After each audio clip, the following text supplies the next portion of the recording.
Welcome to the 3 Gig Sports Podcast, where we are never wrong, just sometimes misinformed. And today, just like every other day, I've got my boys here. We've got Jimmer, we've got Rio, and we've got myself, Danny G. And today we're going to bring to you some NFC predictions throughout the year. We appreciate all the support from yesterday. We put out our first podcast. We're still super excited about that. But before we get into too much, we're going to jump into some news. If you boys have anything else to say before we start, get it out now. No, Vikings suck, man. That's about it. Man. Wow. This is how we're going to start This is going to be a passionate day for those of you listening. Yeah. Like, if you thought yesterday was, hey, you know what? No, this is the one that's going to get you hooked.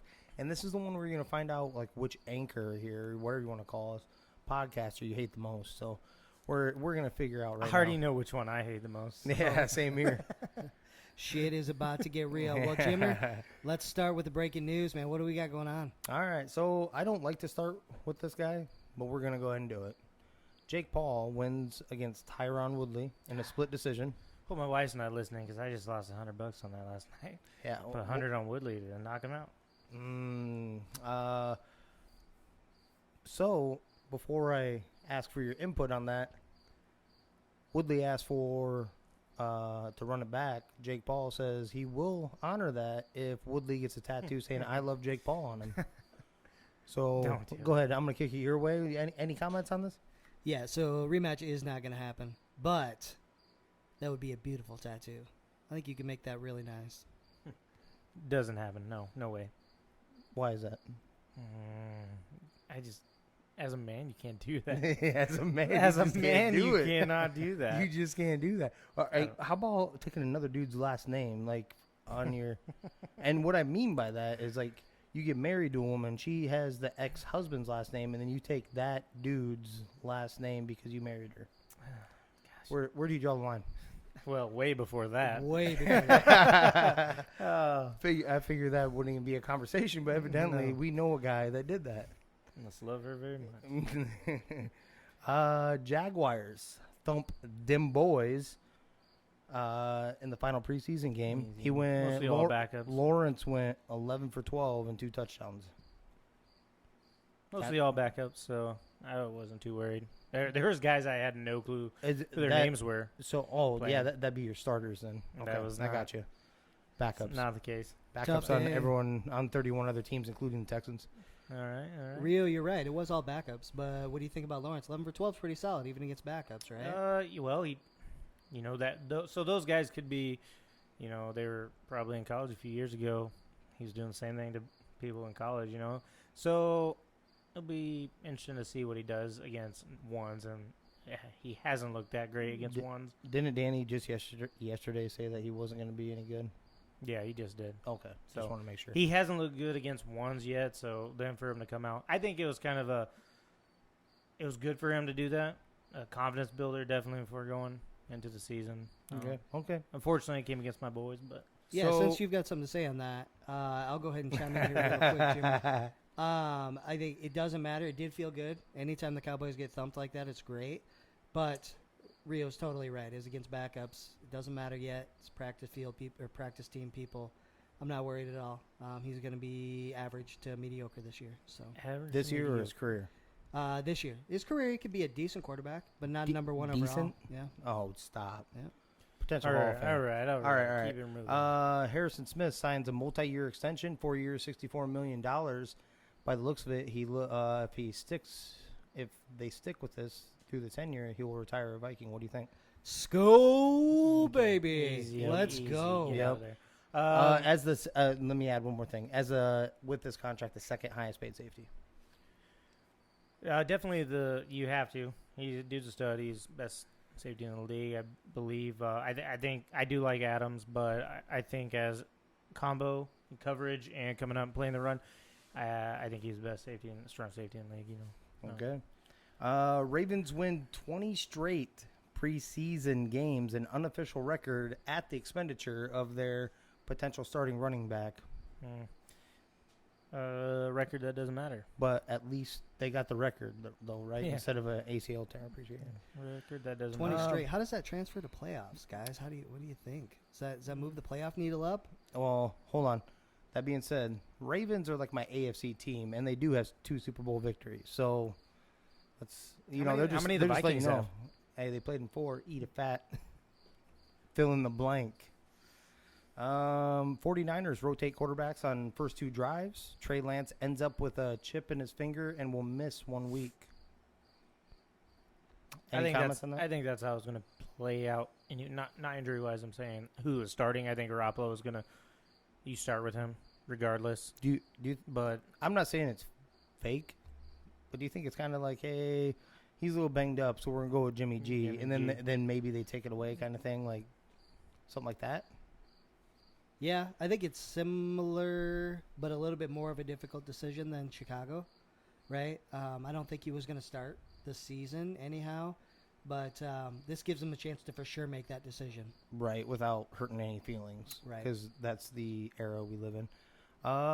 With that right there, I'm gonna go ahead and kick it over to my man Rio, and he's gonna get us kicked off with the NFC all division by right. division predictions. Here we go. NFC predictions starting out west. All right, of course, number 1. This is a tough division, man. Like I said, if not the second hardest, it may be the hardest. Like I was telling y'all yesterday, I think that AFC North is tough too. But number 1, I have the Rams. I know I have them going to the Super Bowl, winning the Super Bowl. Actually, they're one of my favorites. MVP Stafford, I think he goes out and shows them not just that he's not a stat stuffer. He wasn't a stat stuffer in Detroit. He's got the defense behind him. He's got everything you can ask for. He's going to be there. I know he's a bust-out superstar. He has all the stats, but I think he's going to show his worth. Big trade happened. Sony Michel out there. I think he takes that lead role and runs with it. So I like the things he does there. You think he just robs it completely from Darrell Henderson? Not completely robs it, but I think he does. I think he does well there. Okay. So and tears it up. Let's see here. Number 2, tough for me. 49ers in Arizona. I had him pretty close doing my prediction thing. I'm gonna give the nod to 49ers. I feel their defense maybe a little bit better. We'll have to see. Their MVP, Nick Bosa or your boy Kittle. From the From University of Iowa. U Tight of end Iowa. U. Mm-hmm. Yes, O-line U. Stud. Let's go. So, between those two, I don't know who you give the nod to an MVP. My bust-out superstar, Deebo Samuel. I think he takes a step up this year and really solidifies himself as a number 1 receiver. I don't sleep on old Trey Sermon. So I wrote up a little bit of notes about this guy. I love it. I love the pick. I hope he doesn't get lost in the stable of backs they have there. Not to mention, Trey Lance, his ability to run with his legs. I'll steal some carries from whoever's running the rock there. But a little stat I got here. Back in college, Ohio State, that's where he's from. They ran a zone run somewhere around 80% of the time. So you fast forward to him being on the 49ers, they like to go heavy with zone runs. Yep. So I think that eventually helps him steal that job. And not necessarily steal, but just stand out, I suppose, in that job. That and Raheem Mostert just can't stay healthy. Yeah, I mean, that he too. tears it up, and He then does. he goes like 3 game stretches. All of a sudden, something ailment pops Sure. up. Sure. Next, I have Arizona. MVP, Kyle Murray. I love their additions, by the way, on AJ Green, man. Like, no risk there, right? Because you already have good wide receivers, Christian Kirk and of course, Deandre. Now, the bust-out superstar here, I think any running back that can separate themselves here will do well. But let's take a look at that running back room. Sorry, I'm slacking here. I usually have this pulled up, the depth chart here. 1 second when that gets loading up. But Chase Edmonds, James Conner, Jonathan Ward, Benjamin, none of those names really stand out or stood out last year. Chase Edmonds did whenever He he did got his okay. opportunity. Right, he did okay, but there's no sexy pick here, right? Hold on. I gotta give a little more love to him, a little bit. Okay. I do believe he's the boy that went up there against the Giants and ran for 4 touchdowns. I think I faced him in fantasy. So Sure, but 1 week doesn't mean. no, I mean, but he had a few games like that. And I'm not saying 4 touchdowns, but he had a few games, and it's almost like they tried anything not to give him the starting gig. Mhm. You know what I mean? Yep. And by the way, Benjamin was a Iowa commit Okay. and ended up going to Arizona State. Sure. So I just don't like any of the running backs really. But I do think whoever wins that job is going to be, or can get the most of the carries. I think that'll be the breakout superstar there. I don't sleep on who I really liked. I liked him in college. Rondale Moore. Man, I watched some of their preseason games and what they do with him in the slot, moving him around, sweeping.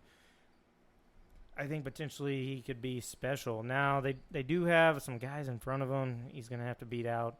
DeAndre Hopkins, obviously, A.J. Green, Christian Kirk, Andy Isabella.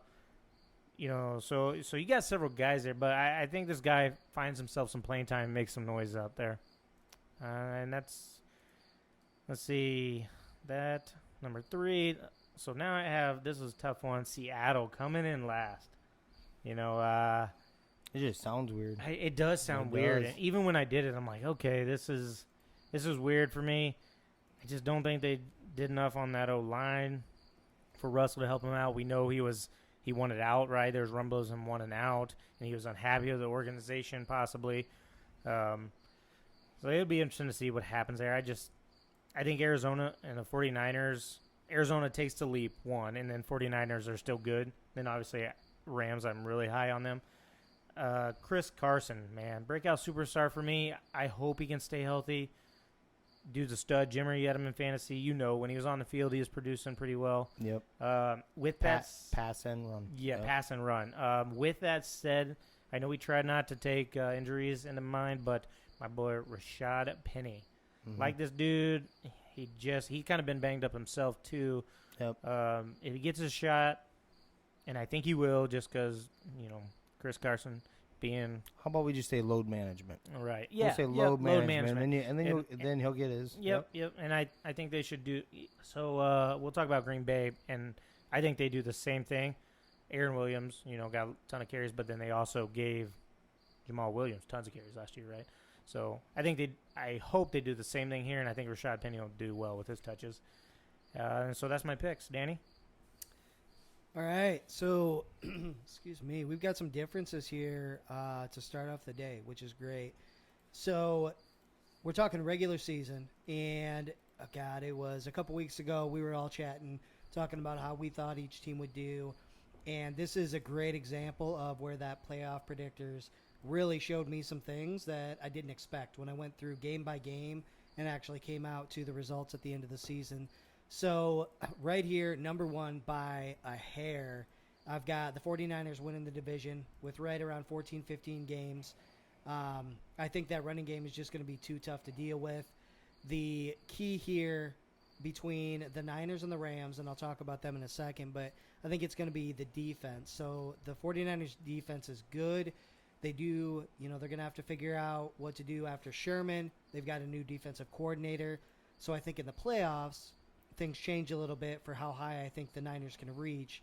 But when we talk about adding potentially Trey Lance here at some point in the season and things like that, they're just going to be tough to stop. So I think during the regular season they do really well, probably closer to 15 wins. I've got the Rams right behind them. I could see this going either way, but the Rams right behind them right now at 14 wins. Hold on, I must have been spacing out a little bit. You had the Niners at 15 wins? That's Yeah. crazy. Yeah. See, I don't think Hey, so. I think this we division don't. beats each so other far, up. we're not big enough to go ahead and ask for it. I don't think, but we may be. This may help install it. We're gonna go ahead and need a drug test. Yeah, Yes. Danny, can you? Okay, we need mandatory you to. UAs. We need you to go ahead and piss in this bottle right here. Yeah, I mean, that's what makes it interesting, right? So when we talked about this a few weeks ago, I had the Rams easily, probably 3-4 games ahead of the Niners, but then going game by game, based on some of the home games the Niners have versus the Rams, things like that, I think the Niners edge them out the way that I've got it kind of decked out here. But like I said, when it comes to the playoffs, that's where I think the Rams defense is really going to make a big difference. And Stafford is finally going to have an opportunity to actually show what he's worth and what he can do. So when we talk about the Rams, that's the biggest reason for their huge step up this year. I think Stafford just does great, and he's really the key to everything. But That's a definite upgrade, right? That quarterback swap. Mm-hmm. Yeah. Definite upgrade. Yep. Oh, Okay. yeah. That's not even. Yep.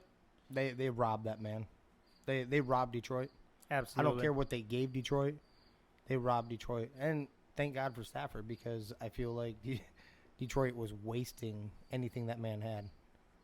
You know, I mean, just would not. I mean, they put some offensive pieces around him, wide receivers and stuff like that, but they just never paired a real good defense with him. Never a run game. Can you remember a run game with him? Not really. Not really. I mean, No. they started getting the offensive line Mhm. right, but towards the end of his tenure with them, but he's with Yeah. he's with the team that if they lose, it will be because of him. You know what I'm saying? And I don't mean that in a bad way. I just mean like Right. I think he's that good that if they're not playing in the NFC Championship game, Mm-hmm. So I'm I shocked. do have a stat here to give you. It's on it for another dude, but only 7.8% of Goff's throws last year were 20 yards or more downfield. I think Stafford will chunk the ball downfield, so he'll take them shots. oh yeah, couldn't agree more. Yeah, I think when we all have the same high hopes for the Rams, regardless of the Niners. I've got them higher than I expected, but we're all hedging on the fact that Stafford plays well and is really the key to that. So I think we all agree on that. Yep. When talking about the Rams, they do have some concerns on the defensive end, right? Their defensive coordinator's gone. Their safety, right? He ended up he's out of town now. Cleveland, I do believe. Yeah, John Johnson John- the third. Yes, he ended up going to Cleveland.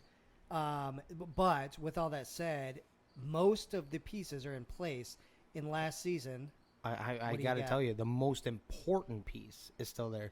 The reason why they lost Aaron their Donald. playoff game last year is because that 'Cause he man was was on the hurt. side. Yes. totally agree. So the most important piece, the reigning 3 straight time defensive player of the year, Player of the year. Yep. is out there.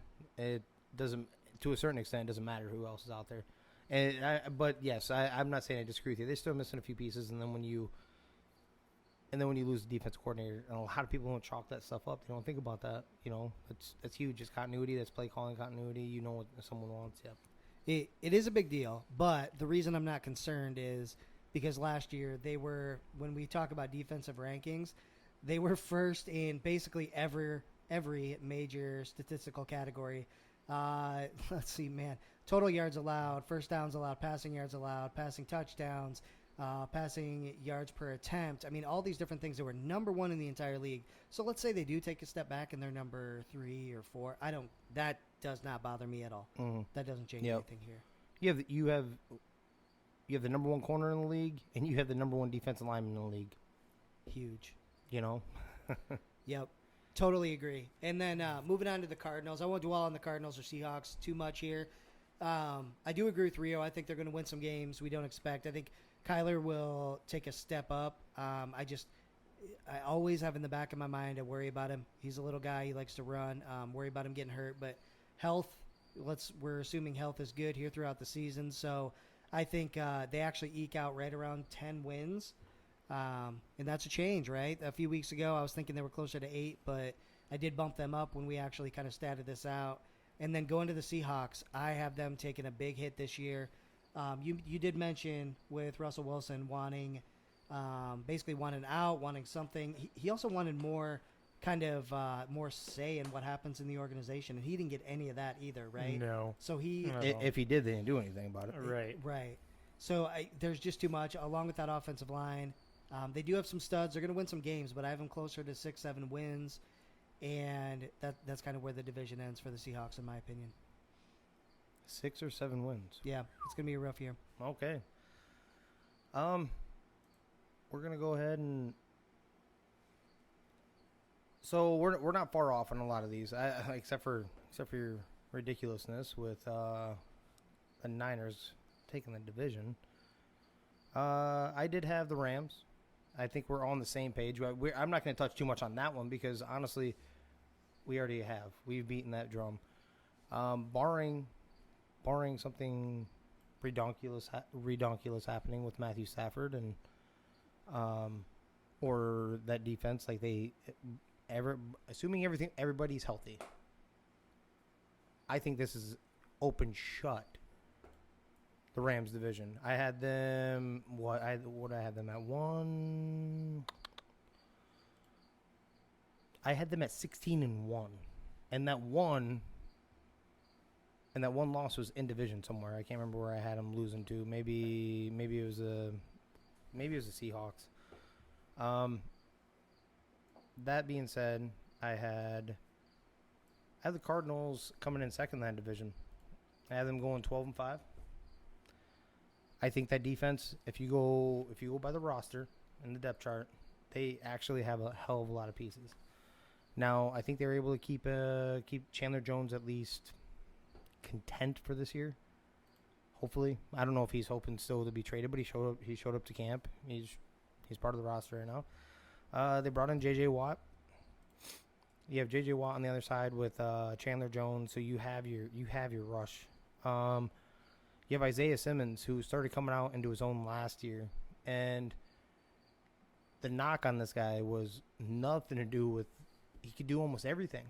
But his knock was, where do you play him coming out of college? He was a little too small for a traditional linebacker, but a little too big for safety. But he had the speed to do it all anyway. So he ran something like 4.3 or something. He was ridiculous. I think they found their spot for him. You know, they have him right now as a right inside linebacker. Budda Baker, one of the best safeties in the league. You know, definitely in top 5. Yep. Malcolm Butler, a little under the radar pickup. He had a good for year corner. with Tennessee last year. I am a little worried about they do have a weakness on their defense as their cornerback group.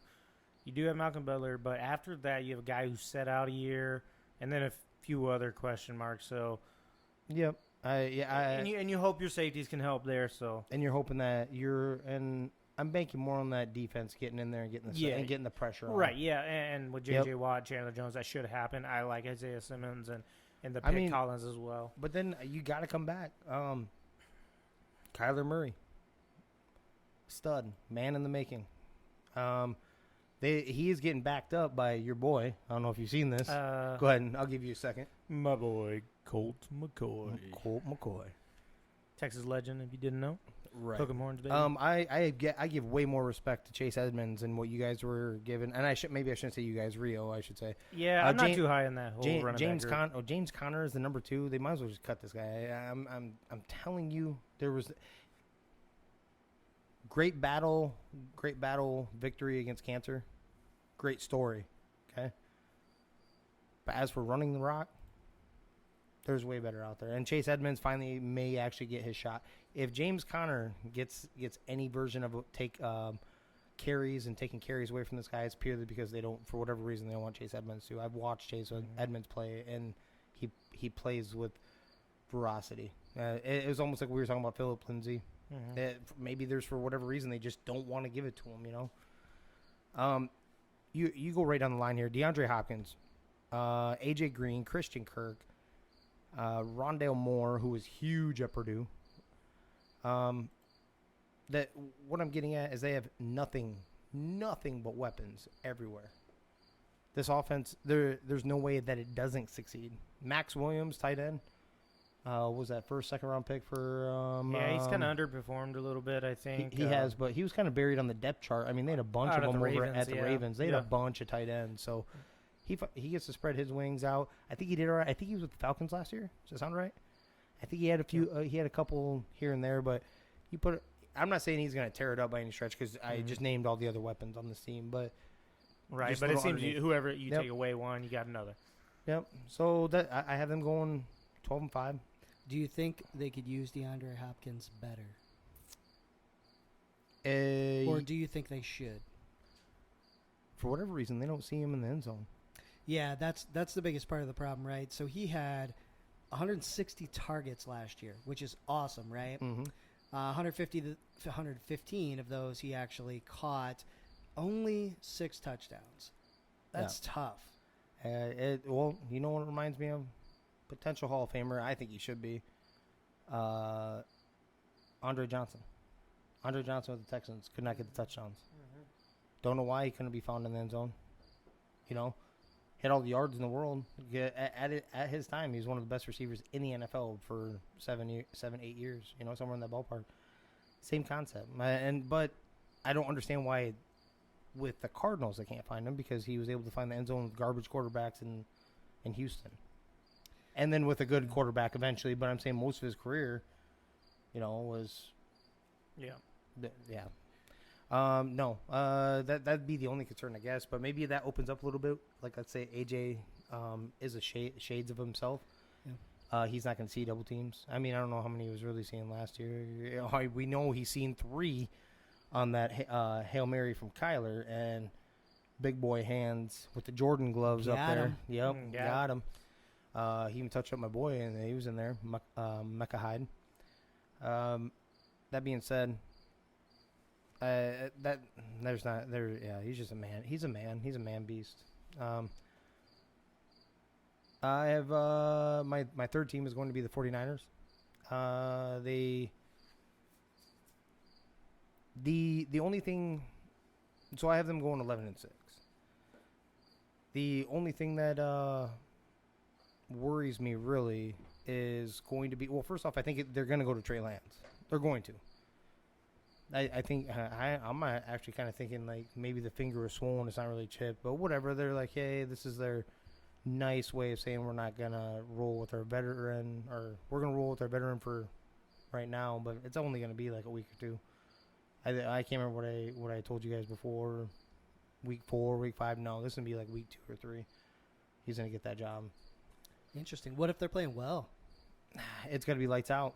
It's got to be, so Garoppolo has nothing to gain, everything to lose. The only game, he would have to play perfection.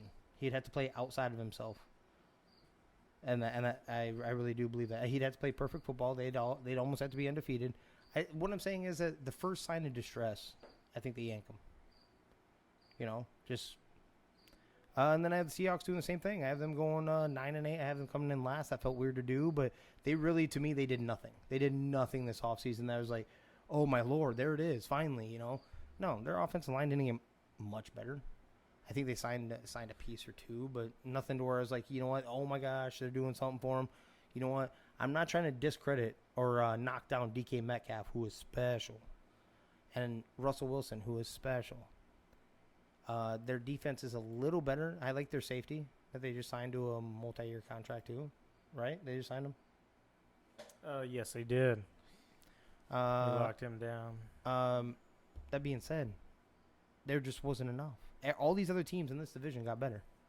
How do you have them in the division though? So you have them winning 9 games. Yeah. Right. So how are they doing in the division? I don't have them doing 2-4. very well. 2-4. Okay, so we're pretty similar there. We have the Niners and the Seahawks going 2-4, which is probably where the division kind of. Like I said, I had the Rams going 5-1. Cardinals splitting it 3-3. So 2-4 is kind of, you know, when you play against the juggernaut by the Rams, it's kind of where it's going to end up. But 9 might be a stretch. I'm hoping the Vikings pull it out against them. They play them like every year. They're coming to Minnesota finally. I swear to God, we played the last like 10 years at Seattle for whatever reason. But yeah, that's what I have going for the NFC West. Very nice. Very nice. Okay. All right. Back to me. We are going to NFC South. Clear cut for me. Tampa Bay. I think Tom Brady and crew rolls again. As I look at that team, I think it's going to be the same role players for the most part. So no really breakout superstar for me. I love Chris Godwin. You know, he's a stud. Who do you take over those, him or Evans? Oh, easily Chris Godwin. Yeah, I think so too. And not because I love Mike Evans. I do. Mm-hmm. And if he continues with his streak of 1,000-yard seasons to start his career, it's going to be barely. And I'm not trying to knock him. He's helped carry the offense for years now, and try to keep them relevant. And he is a man. He's a beast. I love him. It's just there's just something a little bit different. I had him in fantasy last year. If he wasn't getting touchdowns, you couldn't use him. Tom Brady loves that big body down there in the end zone, kind of like Gronkesque, you know, but Sure. he wasn't getting his typical 7, 8, 9, 10 catches a game because he was getting, you know, Jameis Winston love eyes. Mm-hmm. You Yeah. know, he was getting 2 catches a game. Sure. Okay. I don't sleep on there. Giovanni Bernard. So, you know, we kind of talk Leonard Fournette. Honestly, didn't know Gio was there. That's Yeah. nice. He is there. So Ronald Jones and Leonard Fournette, I feel, are more power backs. We know Ronald Jones, they don't look at him as a receiving back at all. So I like Giovanni to be that. It brings me back to that Deion Lewis, Mhm. you know, days Exactly what I with was Tom saying. Brady. So and you know how he James loved White. James White and him dumping off to his Rex receivers. Burkhead. Yeah, Yeah. no, he loves that. So- I honestly didn't know he was there. Yeah, That was huge. and as soon as I saw that, I was like, okay, dude, I don't sleep on this guy because I could see him being the third down guy, and Tom Brady loves his running backs and short dump offs. Number 2, I have Atlanta MVP, clear cut, Calvin Ridley, beast. Love him. I believe you had him in fantasy. Oh yeah, He was tearing it oh up, man. Tearing it up. I have a man crush. He is amazing. My bust out superstar here, Kyle Pitts. I think this is going to even help Calvin Ridley possibly put up better numbers. Kyle Pitts, great pickup, great draft pick. I think he's going to be a stud.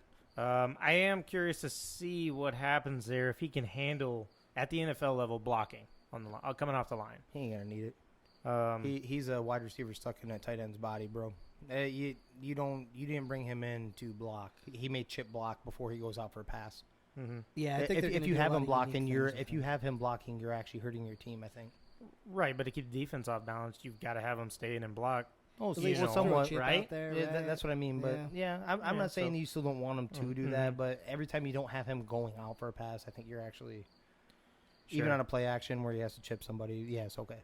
So my don't sleep on Mike Davis. Not a sexy pick for running back, you know, on fantasy terms. He did do very, very well. I handcuffed him last year with McCaffrey. Not a sexy pick, but I think he does well because if you look at the people behind him, not great. Because they don't have running backs. Gotcha. Exactly. Not great at all. So I think he does okay there. And, of course, I believe he's going to get the volume. So don't sleep on him. I think he'll be a serviceable fantasy back for sure. Number 3, I have Carolina here. Now, MVP, Christian McCaffrey, of course. The dude's a stud. He'll stay on the field, of course. You know, I love DJ Moore there as well. Yeah. He's a stud. Actually, they've got a They have bunch of. they have all the weapons. I was in going the to say, world on they have offense. a good. I mean, Robbie Anderson, DJ Moore. I love him. I don't sleep on Terrace Marshall Jr. Got a little note about him. They were talking first round talent drafted in the second round. He's actually played with offensive coordinator back in LSU. So Curtis Samuels, who had 100 targets in Carolina last year, those are going to have to go somewhere else. I think he sees a lot of those because I view Anderson more as a put him outside, send him down the sideline kind of guy. So I believe this guy will be able to play in a slot, and so you need to watch out for him, potentially a fantasy pickup. Last, I have New Orleans coming in here. I don't like their receiving core. You know, is Jameis going to do Jameis things? You don't like the receiving core right now, Right, yeah, well, as in so- Michael Thomas, because right. we don't know what's going on. Exactly. Okay. Michael Thomas hurt. Do Don't you- know what's going on. Do you like that Do you like that wide receiver core if he's out there and Marquez Callaway is your number 2? Much better. I could see him pushing for that third spot. Oh. Because and that is true. Jameis has turned it up, I believe, these last few preseason games. So I think we've seen a different side of him that we all haven't seen. MVP, Kamara, I think, is going to run through him, obviously. Jameis Winston, I hope he has a good year. I think he will. He'll put up some good numbers. And in that receiving core, so you have Michael Thomas. Traquan Smith, I like this guy. Interesting to see what he'll do with some more playing time. Don't sleep on this guy. He's kind of a burner. So those are my picks. Danny, what do you got? All right. So to kick it off, I'll tell you what, Rio. I think your picks are in line. We're not going to disagree on anything here. I think the Bucs run away with the division.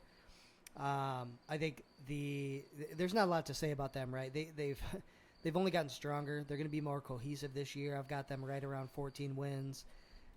Tom Brady. They have the best tackle in the league. Also, University of Iowa alum. And Tristan Wirfs.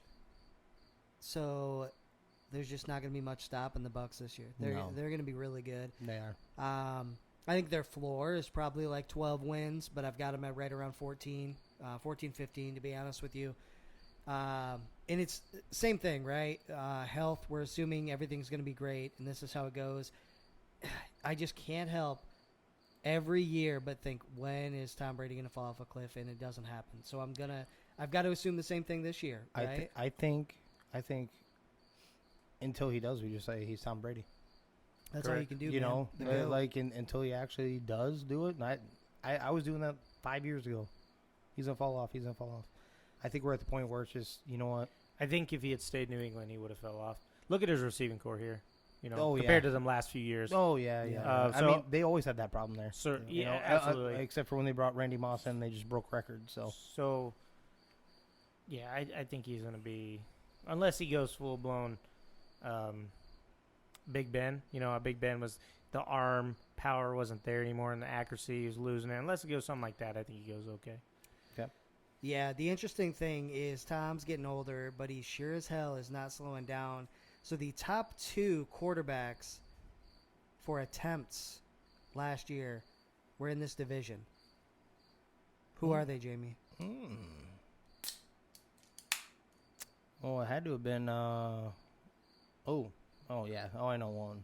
One's Matt Ryan. Absolutely. It had to have been. They didn't have a running game last year either, so. And the other one would it had to have been Tom Brady because Drew Brees was off the field for banged up and everything else. So, yeah. Yeah, you're exactly right. So Matt Ryan threw 626 passes last year, which is bonkers. Yeah. That is so many. But Tom Brady, as old as he is, he should be in a rocking chair at some nursing home. Threw 610 NFL passes last year. With a supermodel wife. Everything in his life is ridiculous, right? Yeah. A lot of mouths to feed on that offense, too, so. What better, Yeah. what better quarterback to spread that out? Mm-hmm. Yeah, absolutely. Well, the difference in those two last year, though, Matt Ryan didn't look quite as good, right? So he only had 11 picks, but if we're going off of interceptable passes, he had 38 interceptable passes last year. He only threw 11. So with the talent that they've added on the Falcons, I do think they improve. My one worry is that some of those become actually intercepted instead of interceptable. So I think Matt Ryan this year does. I think he's similar, probably around 600 pass attempts because they're going to be just full-blown great offense. But I think he throws some more picks. New offense coordinator, which his rap sheet in the past has been his first year under a new offense coordinator hurts. As in, it definitely hurts in fantasy. I know guys that they had him the 1 year, balls out. All of a sudden they lose their offense coordinator. He goes and gets like Dirk Cutter went to Tampa Bay to be a head coach. The first year under a new offense coordinator for that guy has been traditionally bad for him. Or not. I mean, when you say bad, he was average at best. Per his usual, right? Yes. Well, and we've got more stats for him around that than any other quarterback probably in the league, right? How many times have they changed offensive coordinator in him? Well, at least, four at least? It's just tough. I don't feel as bad as I do for Stafford, but I do feel really bad for Matt Ryan because it's like, man, can you be consistent with something? Help him out a little bit? But he's a stud regardless, right? I do think Calvin Ridley's going to have a huge year. I think he's going to break out. Ryan also didn't throw as many touchdowns as most of the guys that threw that many passes. I mean, he was only at 26. Yeah. Which is super low. Like Tom Brady compared, they're pretty close, right? Yep. Tom Brady threw 40 touchdowns. Well, was that also because the defense knew that they weren't going to be running the ball? So basically, when you're throwing all these yards, you're throwing between the 20s, you get down there, we're like, we know you're not going to run the rock. We're going to go ahead and basically run a prevent defense, and you're not getting in the end zone. Yeah, and it's not to knock him on last year, right? I think for this year, like with all that said, he was still a top 5 quarterback in the league when you're looking at stats, right? Yep. So I think he has a better season. So I think that, and they don't lose so many close games. they lost the majority of their games by less than a touchdown. Kind of heartbreaking last year. I don't think that happens this year. I think they get closer to 9 wins. And then just kind of going down the list, I think the Panthers are much improved. I do have them at 9 wins. Man, if they really get clicking this year, I could see them closer to 11. I really like them. I like the addition. I think, I don't know. I really think McCaffrey's going to have a big year again. I think he's going to come back and do what he does, obviously. Mm-hmm. And then dropping down, last team here, the Saints. They've obviously taken the biggest hit with Breeze gone, with Michael Thomas pissed off. There's a big rift there. Here's my question for you guys. Is there potential that he gets traded based on this crap that's going on? Didn't he just get a new big contract, though? Yeah, not that long ago, a couple years ago. Yeah, he got paid. I don't know. There's something not right in this guy's head. Right. You know, they're just. I don't know. If he does get traded, I don't think they're gonna get what they should get out of a Michael Thomas-esque receiver. So, by saying that, I don't know if he gets traded because he's more of a value. He would have to come out there, touch the field, show that he's not a drama queen, and then they would ship him. I think it comes down to the other guys. What happens in the wide receiver group? Traquan Smith, does he take the jump? Marquez Callaway, little Jordan Humphrey, hook 'em horns. You know, do those guys step up and are serviceable playmakers?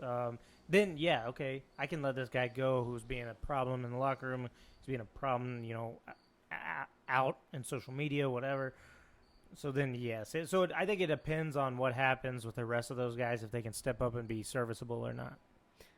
Yeah, with his situation, I can't help but think of Kawhi Leonard, team versus player, right, when it comes to medical stuff. So, hopefully he should have got that surgery right away. Why wait? Yep. Yeah.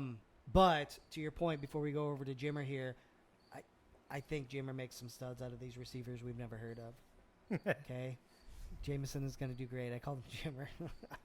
But, I think Jameson's going to make these guys studs. Well, man. We know he's going to throw right. He's definitely not afraid.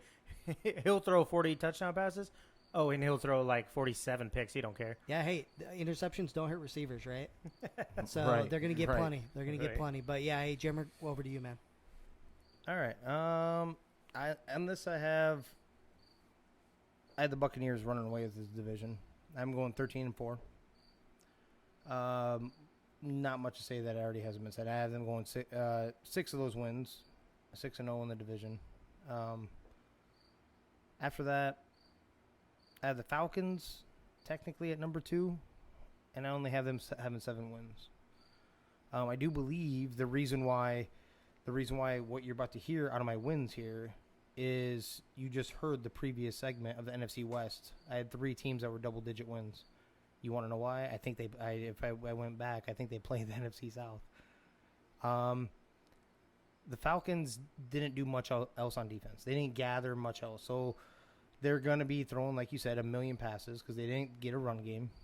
They have an awesome piece in Kyle Pitts. Can't say that enough. And Calvin Ridley, I just told you, was my man crush, right? Second best wide receiver in the league to Justin Jefferson. Yeah, I said that out loud. Yep. Dude, Justin Jefferson is a stud. But we'll come back up to that when we get to that. Trust me. Believe me, we'll be touching on that. My goodness. I have the. Didn't we just talk about Calvin Ridley? Yeah, Calvin Ridley's a man. Just a man. That being said, a guy not to sleep on there is his name escapes me right now. Wide receiver.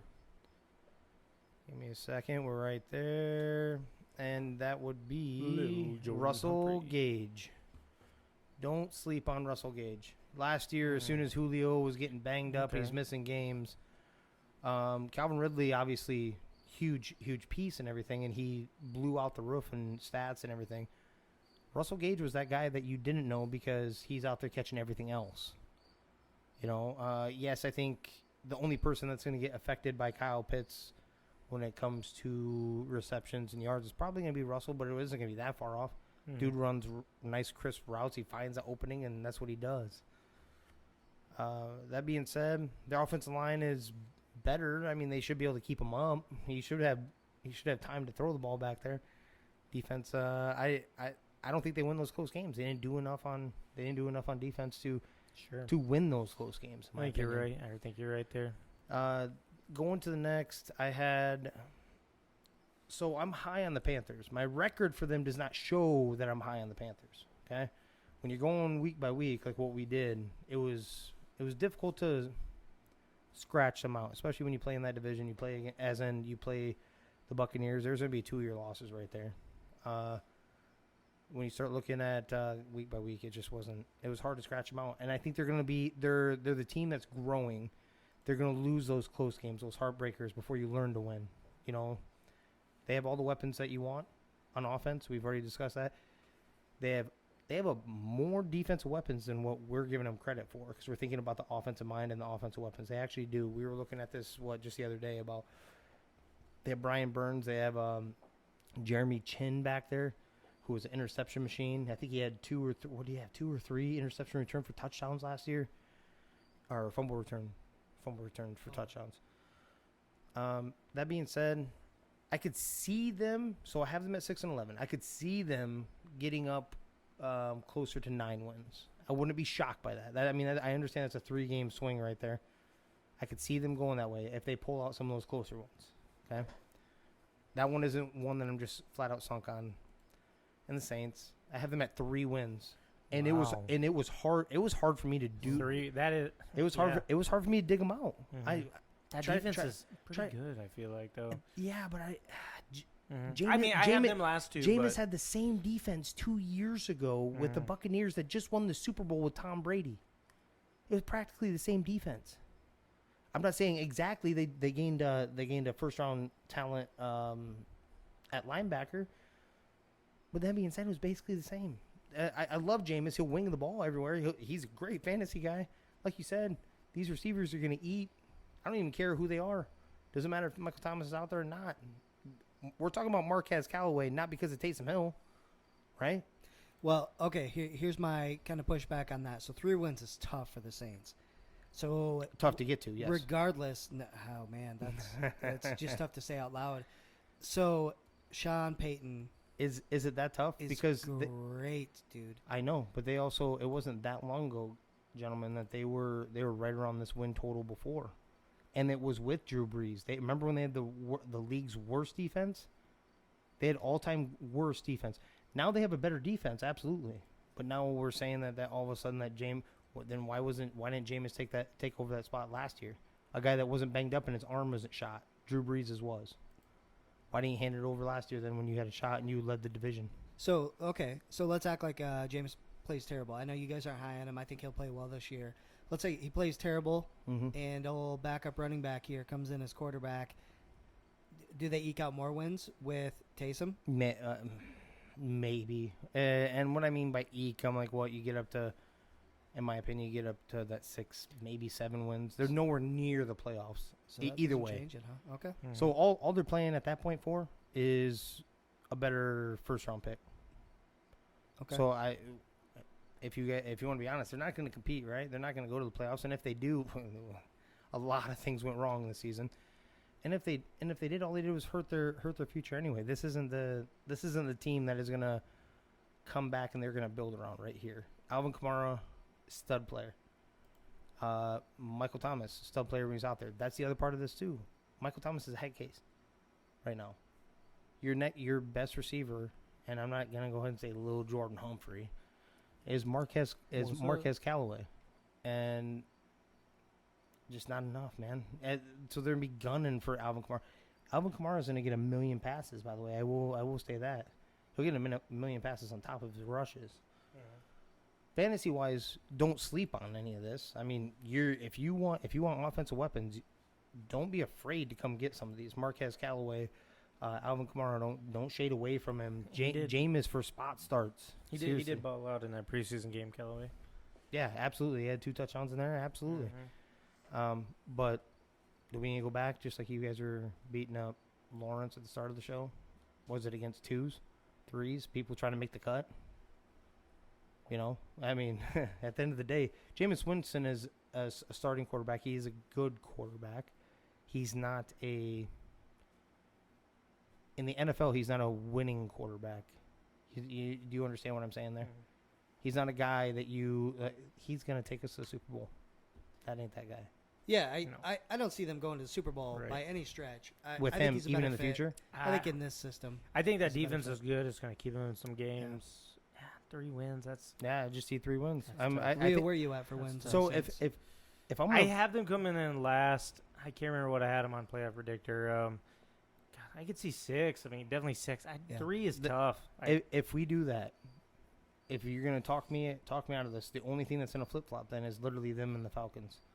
So if they get more than 3 wins, it will be at like a Falcons At their expense. huh? Okay. Mhm. because the Panthers did everything right. They're growing. I actually feel bad putting them at 6 wins because I think they actually have more closer to 9. Mhm. So the only team that's going to hurt from the Saints going up in a win total will be the Falcons, because the Falcons did nothing extra really. So maybe you did just talk me out of it. I'll give the Saints 6 wins, and then the Falcons are going to be at 3. There They're going was to be drafting in the top 10 again. There was no talking you out of it. I want to understand where your head's at, because them winning 3 games seems like a pretty big stretch. That's yeah, all. to get there. That's all. Yes, absolutely. I don't disagree with you there. And that's kind of where mine ended up, gentlemen. All right. So now we come to a very interesting division, NFC East. I have the Cowboys making a turnaround.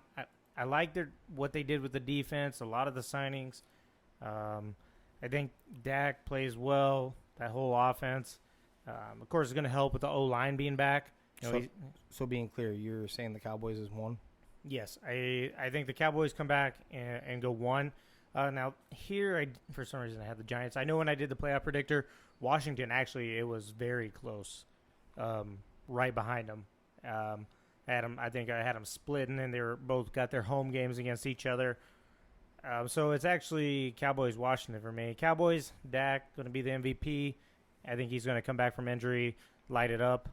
Like him, my breakout superstar, Lamb.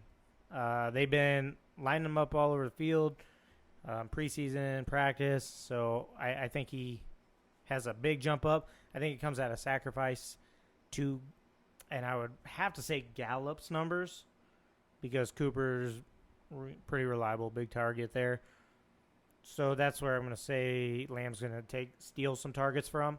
I don't sleep on Blake Jarwin, also coming back from injury. You know, he got a big contract and then went out and tore his ACL week 1. So that was a tough loss. I think he bounces back very well, and with all the weapons the Cowboys do have on offense, I think he's a guy to sleep on that could catch some passes underneath. So second, I do have Washington, or mean to have Washington. Antonio Gibson, he's my MVP. I think he's a stud. Curtis Samuel, my breakout superstar. And actually, I look at their roster, and Scary Terry, Curtis Samuel, Adam Humphries. That's not a bad group there. I actually like their offense more than I think. As somebody who has to play them, a fan of somebody, I discredit them. But if you look at their roster, I'm like, okay, actually that's darn good. And like I said, I did the playoff predictor, and I had them and the Cowboys neck and neck, and I believe the Cowboys end up pulling it out for me. And I do feel they'll end up number 1, number 2, really close. Let's see here. So one of my sleep-on players, Ricky Seals-Jones. He's third string right now, but big target. He's a tight end. I think he could sneak up that depth chart and do some things. Washington, they like their tight ends. I'm not sold on Fitzpatrick. He can throw you out of games. He can definitely win you games. That defense is so good, though. It's going to keep them real close. So I don't think the burden's going to be on him to have to throw that much. So next, I'm going to have the Giants. I think Saquon's going to come back, have a real good year, be their MVP. I like him. My breakout superstar, Darius Slayton. Him and Daniel Jones were just kind of clicking there towards the end of the year. I think that continues onto this year. I do like the Giants' additions. Kenny Galladay, man, John Ross, if he can stay healthy. Dante Pettis, I think he does some things for them as well. So I think they're improved, but I still see them coming in third.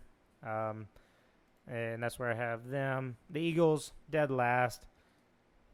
I just don't think they did enough. I think that roster is pretty bad. Jalen Hurts, he's a stud MVP for me. Breakout superstar. Their tight end, Dallas Goddard. You know, they have 2 stud tight ends. Zach Ertz, I think I see him sitting at number 2. On the depth chart right now. I think they look to trade him away. So I don't know what they get because I believe they have tried. I don't sleep on Devonta Smith. It'll be interesting to see what he does this year. Mm-hmm. You know, it's tough to trust those rookie wide receivers, but you know, you look at that wide receiver group and somebody's got to step up. And why not the rookie? Why not the guy that produced at Alabama? You mean the Heisman Trophy winner? Why not the Heisman Trophy winner? Yep. Because you look, and yeah, Fulgham had a great year and he showed connection. Kind of by process of elimination. Right, exactly. And, yep. you know, we kind of. And I like him. I mean, someone had to step up. Somebody did, and he did. You know, I do like they have some pieces. Miles Sanders, he can stay healthy. He's a good back. I think they like running that Boston Scott too. Jalen Reagor. So. I think he does take. You can't take much of a. You don't need to take much forward to get a step forward with him from last year, but I think he really does. I think he comes up and helps back him up. So. Absolutely. I think Giants and Eagles are just going to be really bad this year. I think clear cut it's going to be Cowboys or Washington, and the Cowboys being the offensive firepower, and Washington going the other way and being the really good defensive team. So it'll be interesting to see how this plays out. I do give the edge to the Cowboys. I believe it was only by like a game. It was really close for me when I did my playoff prediction. So go ahead, Danny. Interesting. So if you weren't biased, you would not have the Cowboys winning the division this year. I just want you to know that, Rio. Agreed. So the Washington football team is going to win the division by 3-4 games this year. So I've actually got Washington at 14 wins this year. Oh, whoa! So hold on. I'm interested to hear it. And wow. I'm not even going to argue with you. I just want to hear how much of a difference right now. Yeah. So here's the biggest thing people aren't thinking about is Washington was almost the team that took Tampa Bay, the Super Bowl winning champs, out of the playoffs last year. They lost by 9 points with Tyler Heineke as their quarterback. So their That's backup, exactly what I was going to say. Backup. We could keep going. He had no business being in that game, and they almost beat the Bucs last year. So with Fitzmagic, what the Bucs do last year? I think they might. What was the game called that they won at the end of the year? It's the last game. Rio, do you know what that is? Hold on. What's that you game? have them at 14 wins? I have them. 14 wins is what I'm looking at. So they could only have what? How many losses? 3. So 3 losses. They played at Buffalo. They play Kansas City. I smell. They play Tampa Bay. I smell a bet coming on. Yeah, I will take. If you will bet that, I will bet they will have less than 14 wins. You got to give them a little cushion. Come on. I could see.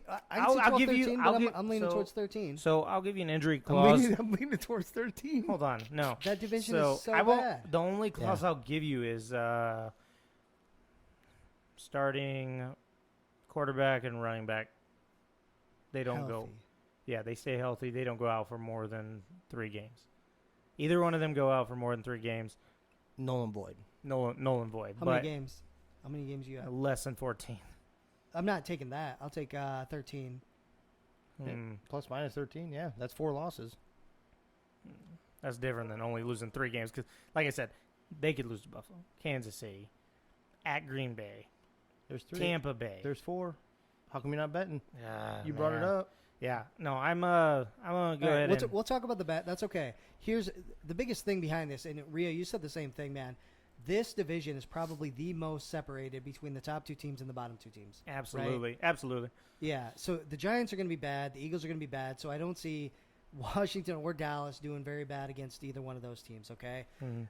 But their defense is going to keep them in games that maybe they shouldn't be in still. Even if Fitzmagic has a bad game, he'll be able to make it up in the fourth quarter, and they're going to scrape some of these out that you don't expect, okay? So I like Washington, too, and it looks like a runaway, but let me be clear. I do think the Cowboys are going to take a step up, Okay, assuming health, assuming Dak Big comes step back up. feeling good. I think the Cowboys are right around 10 wins. I do think they're a better team this year, obviously, than last year. I couldn't agree more about CD. I think he has a huge season.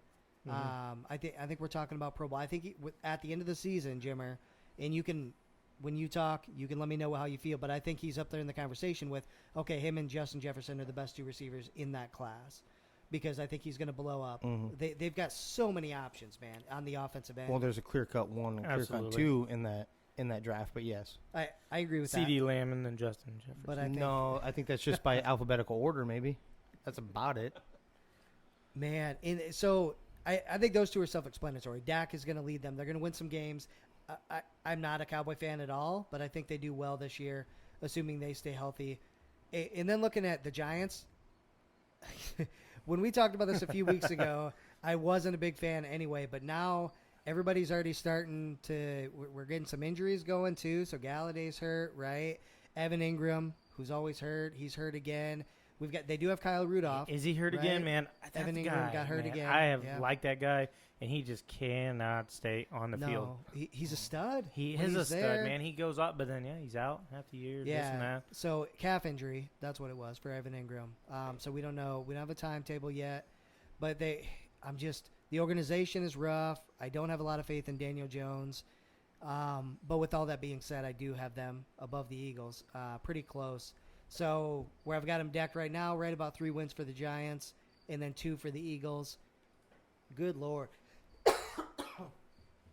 The Eagles just look rough everywhere. I like Jalen Hurts. I think he wins them some games. They're going to have 2 wins this year, but I think it's mostly because of him.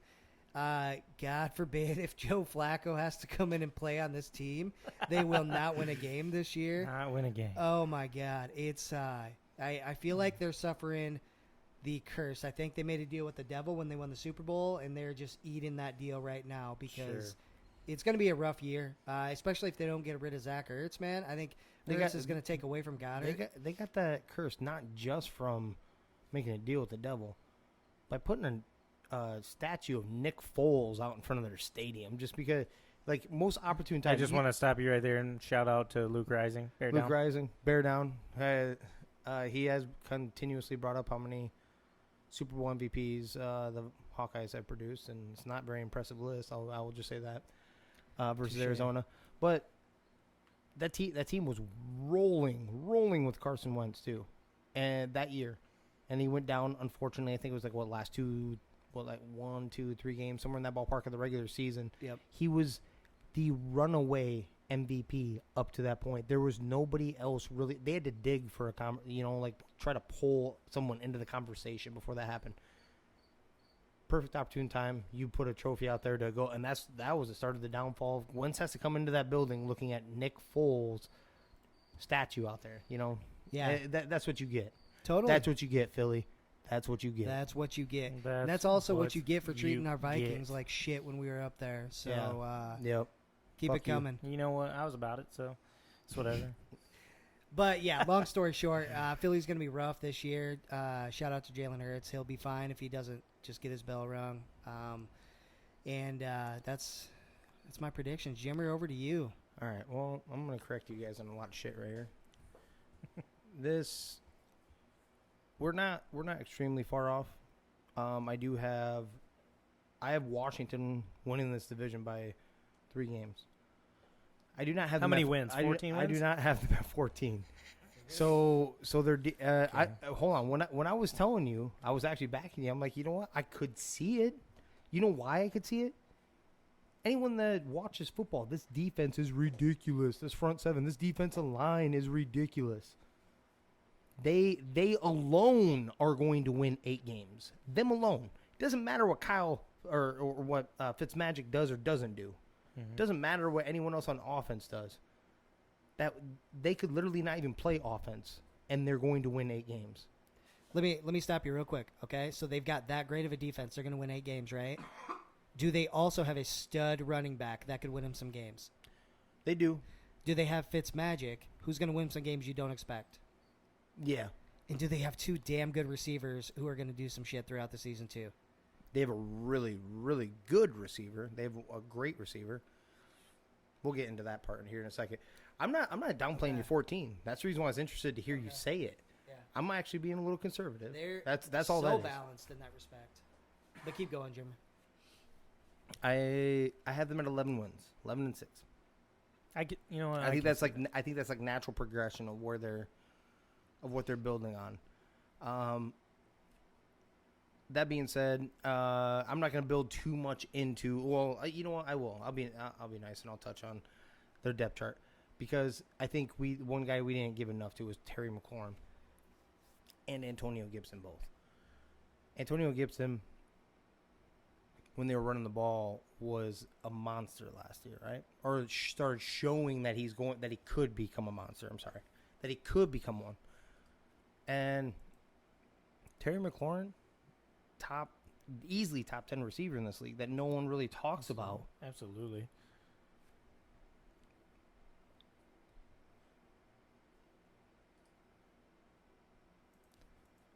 We didn't give enough love to him, and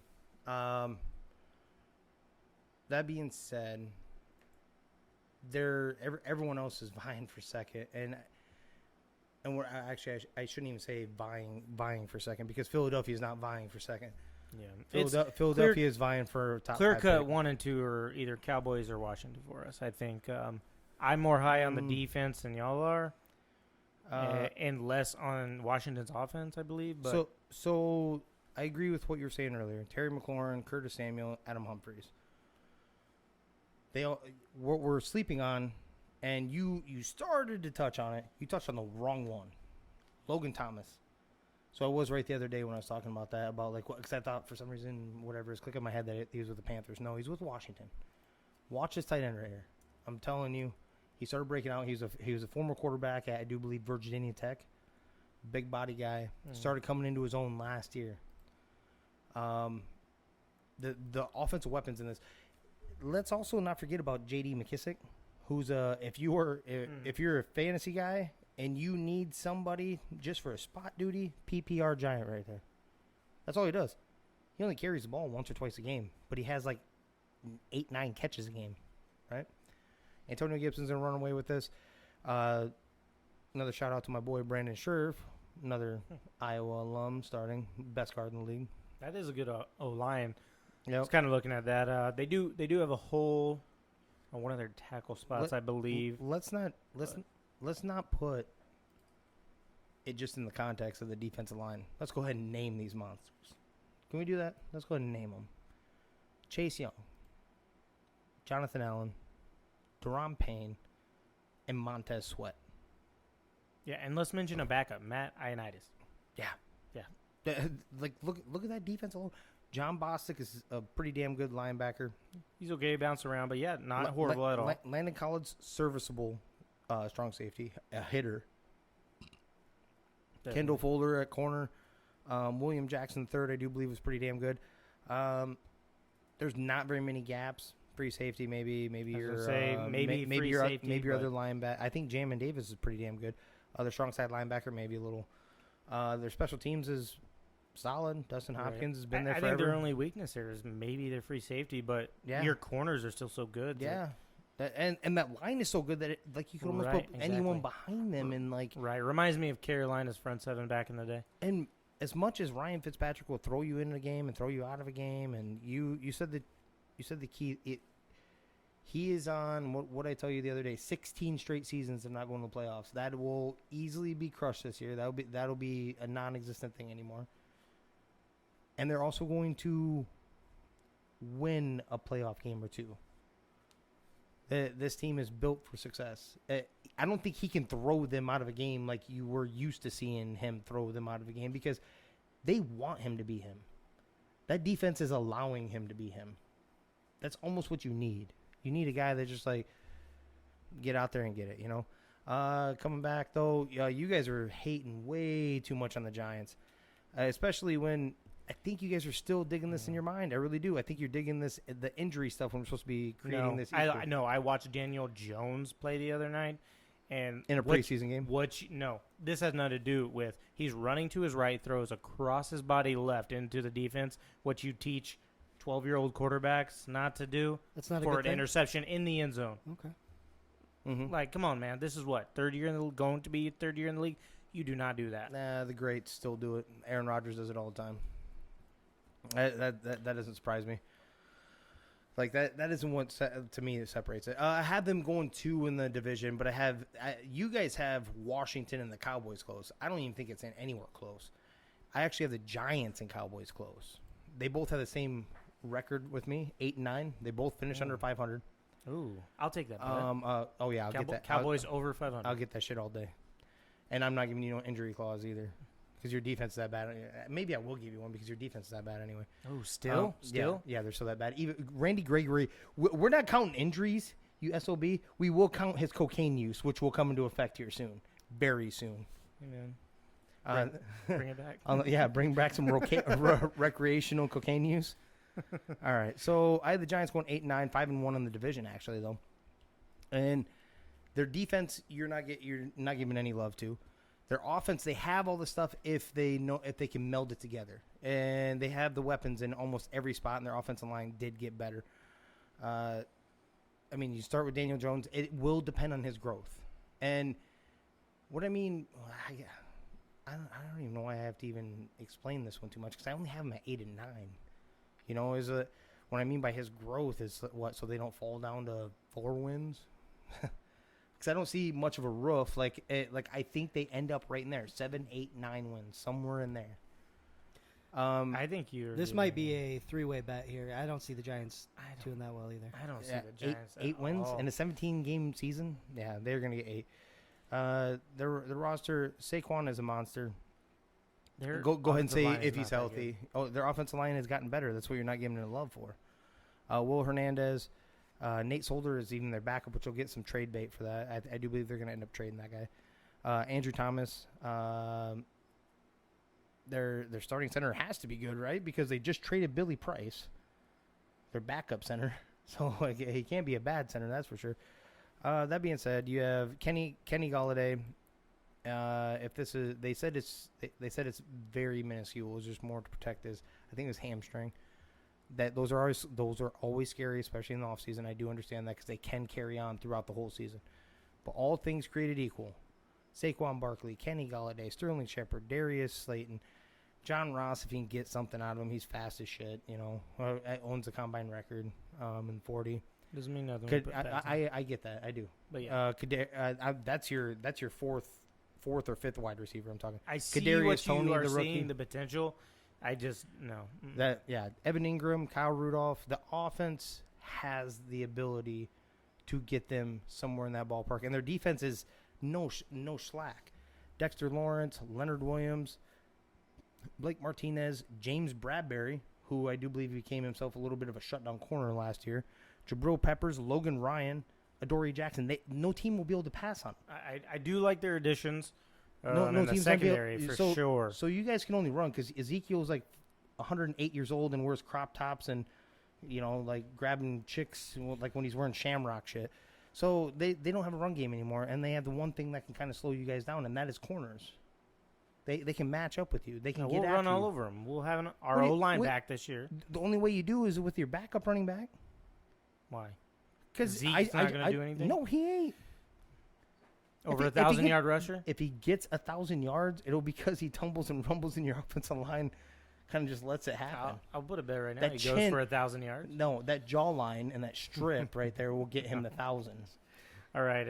I'm officially moving Minnesota down to number 2. I don't agree. I don't think Zeke's going to have a good year. He just hasn't looked good in a long time. But to one point that you made, Jim, hold on. You look said, good because last year they were playing with a mixed up match, sign guys off the street O-line. How did he look the year before, though? The year before, I actually don't know. He had some suspensions and stuff, but he didn't. When he did have his suspension. Hold on. That's still a horrible excuse. You keep using the offensive line because it doesn't matter. Name the offensive lineman that Christian McCaffrey were running behind. Name the offensive lineman that Dalvin Cook was running behind. If you were the top 5 running back and you run the league, you're telling me the offensive line was all him. So that means you can put any running back there and get that. So he's not special. To play in and also argue against you with that, Jimmer, the New York Giants offensive line is ranked 32nd. Before they play a game this year? Right now. Before they play a game. Pro Football Focus ranks them as the 32nd ranked offensive line, right? So this goes to your point earlier where you said they're improved. Okay, from 38th somehow. I don't know how they would get that number, but I don't know what they'd improve from. You can't. So a preseason ranking until they play their first game and you actually see that. But here's where I go I'm talking about on paper.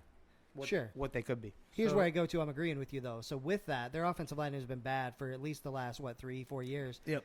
And Saquon still, when he's healthy, tears it up, right? So to your point, the great running backs, it doesn't matter if you have a terrible offensive line. Yeah. You're able to get it done. So that's 2019, 1,300 yards, 12 touchdowns. Was that a healthy offensive line that you were just talking about? 1,400 yards the year before. Tony Pollard would have done that.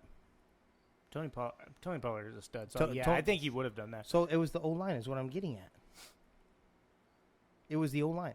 You even said it yourself. As soon as they had to use anyone back up and sign off the street and this, that, and the other, that's what we were doing. Right. And Dalvin Cook was still running. You say he barely gets 1,000 yards with his O-line coming back is what you were saying. What'd you get last year? 979.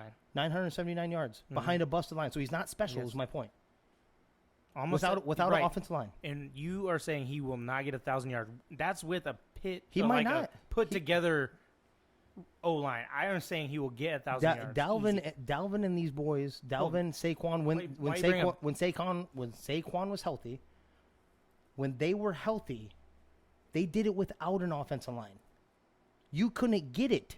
He could not get it. You just said it. He was under 1,000 with a busted line. So it was all the offensive line. Right, and you said that he wouldn't get 1,000 yards this year with his line coming back. That is what I'm saying. So I would have to bank on him getting injured, which I don't want to do.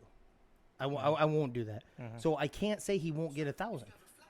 We would have to bank on either that or I'd be banking on the offensive line getting banged up. Mm-hmm. What I am saying, Ezekiel is not special. Well, that is what I'm saying. That's what you should be taking from this. He is not special. Okay, I was going for a bet for over 1,000 yards. I know you were. You're trying to get something suckered out of me. And I get that, but I'm just saying he's not special. That offensive line would make any running back special. Oh no, I definitely agree with that. You tell me right now, Barry Sanders would be definitely behind the O line. Definitely has been one of the strengths for several years of the Dallas Cowboys. Absolutely. No, I was just going off your only strength and Tony Romo. I was saying your comment on he won't get 1,000 yards with. Of course, you'd bank on that one, but I'm just saying that he's bad. Well, I just calling out the stupid shit you're saying. Well, let's fast forward a little bit. So I'm not gonna say much about the Eagles. I'm not a fan of the Eagles. The way they're classless, fan based organization. Like as in their fans are horrible. They're horrendous. And so I'm not going to give him much love. I love Jalen Hurts. I love Devontae Smith. I think Jalen Reagor will go up, but I want to shout out to Jalen Hurts because he is a good player. I think Devontae Smith is going to be a star. I dislike that organization a lot. Their fans are shitty. And we'll just go and leave it from there. Yeah, so we can all agree the Eagles are going to be terrible. They're going to be rough this year. So we're going to actually switch this up. So we gave Rio a lot of shit about the Cowboys, and Zeke is not that great, but he will get over 1,000 yards rushing. I think that's realistic. Yeah, he will for sure. That offense is too good. For sure. So now, being that we're going to the NFC North, we're actually going to move over to Jimmer so Rio can go ahead and react to anything he disagrees with. So go ahead, Jimmer. Why wouldn't we let you go first on this? I just got done talking. Passion.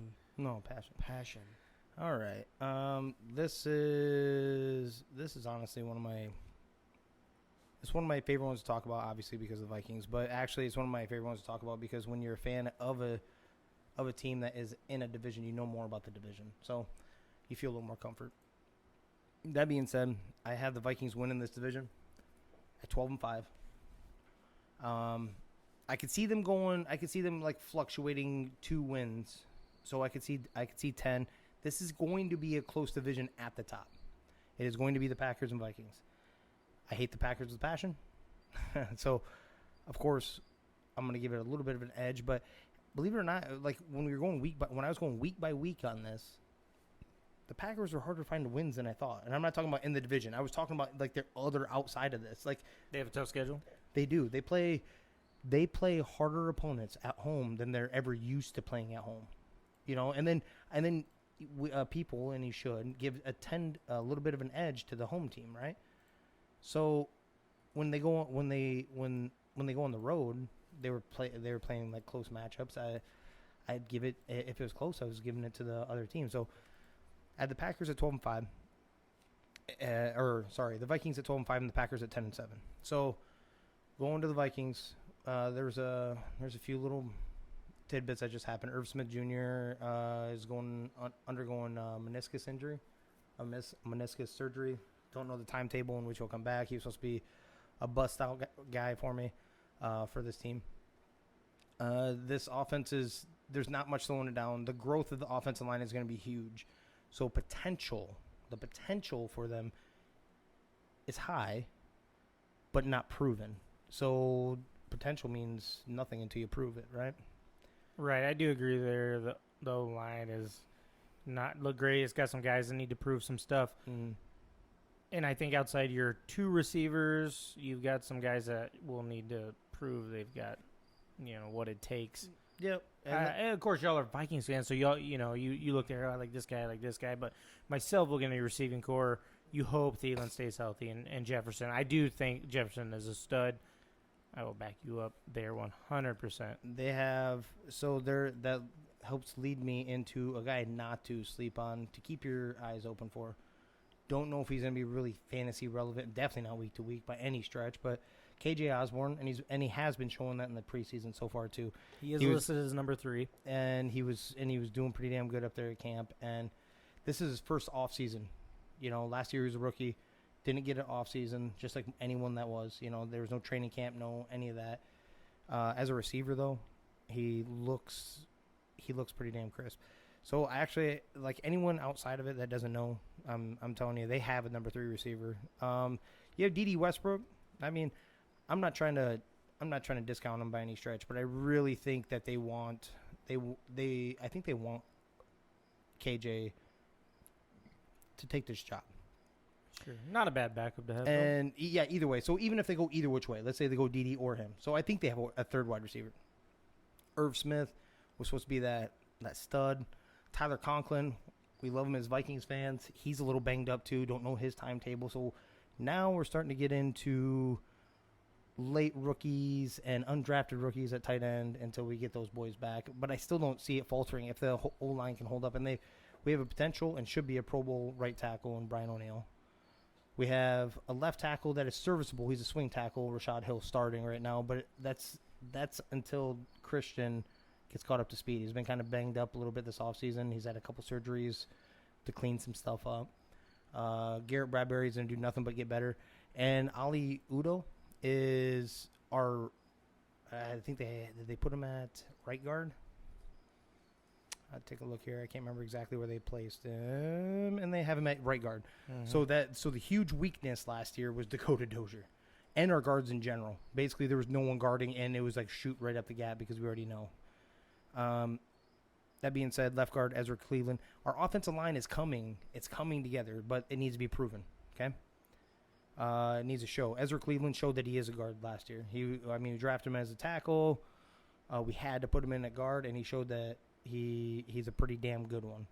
Garrett Bradbury need to see a little more physical, but he fits with a zone read or with a zone run scheme movement.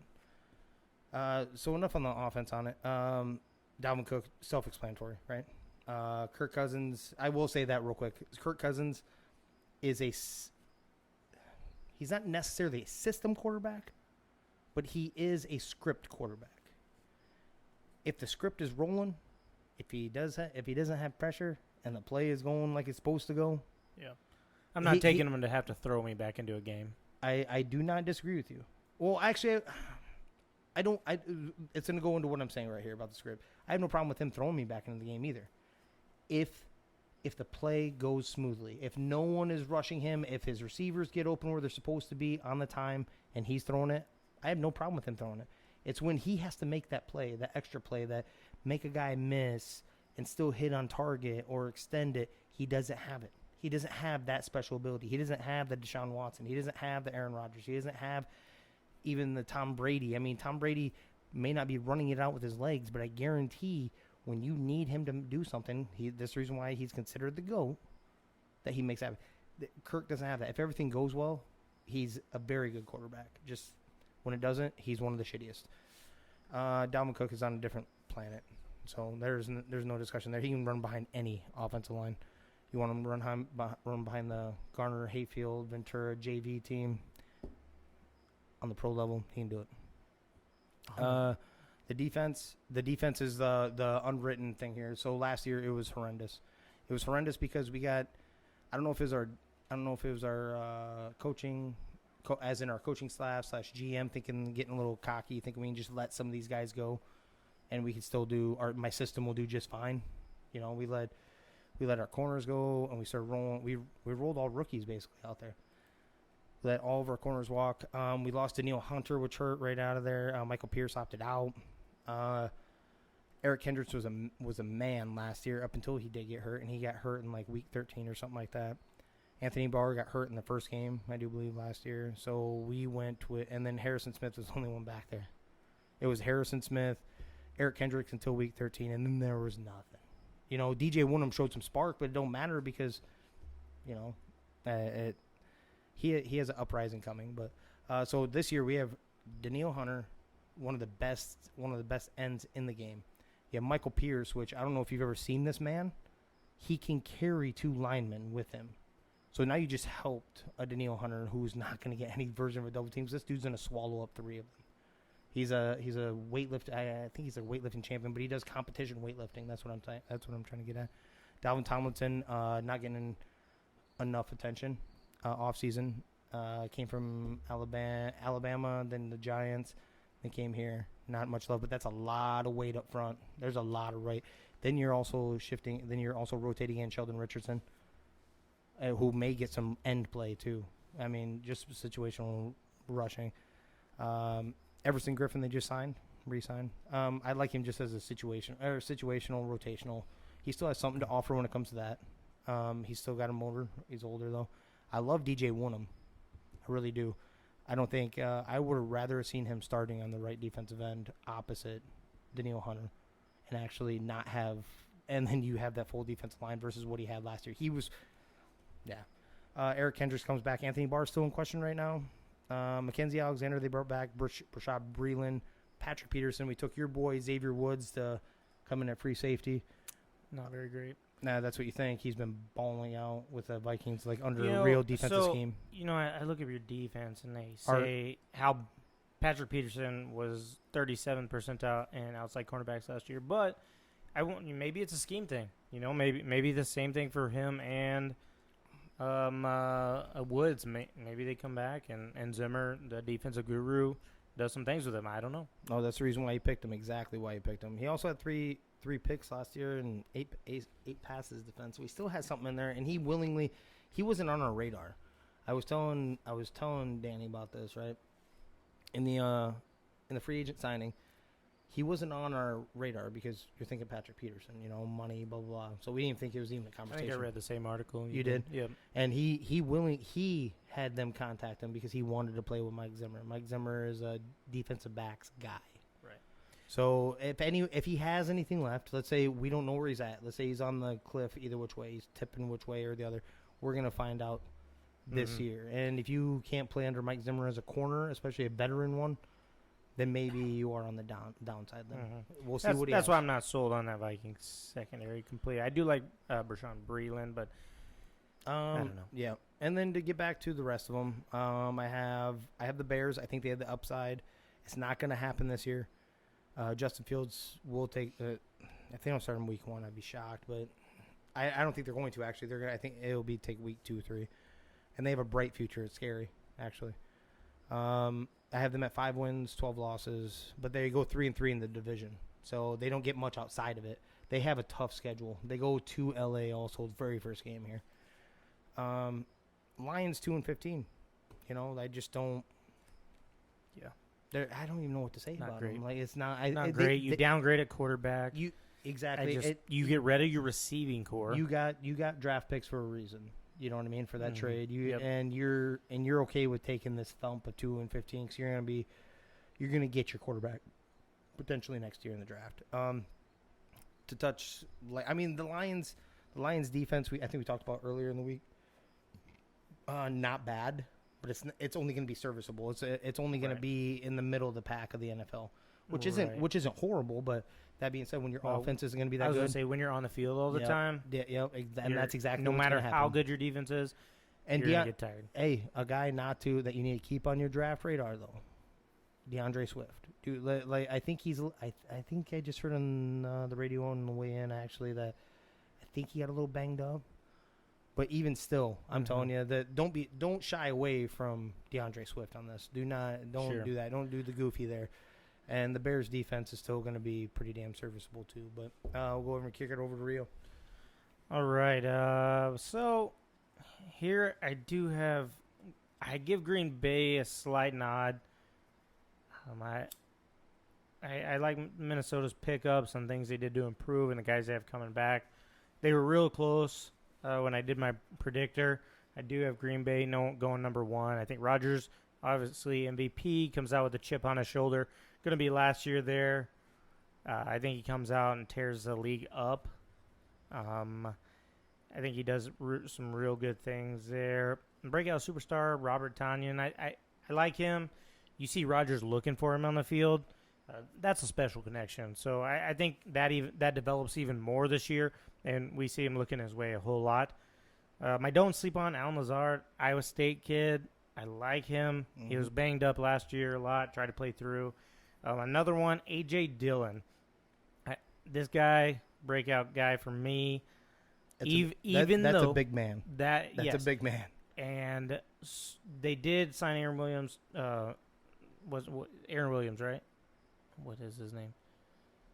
They let Jamal Williams go. Aaron Jones, yep. Their starter. They signed him to a big contract. But look at this. Jamal Williams, now gone to the Lions, obviously. He averaged about 10 touches a game. Those now go over to Dillon. Yeah. I think he still produces because Jamal Williams produced. So back to Dillon. We saw him one game. He got significant carries, 125 yards, 2 touchdowns, 21 carries. Stud. I think he.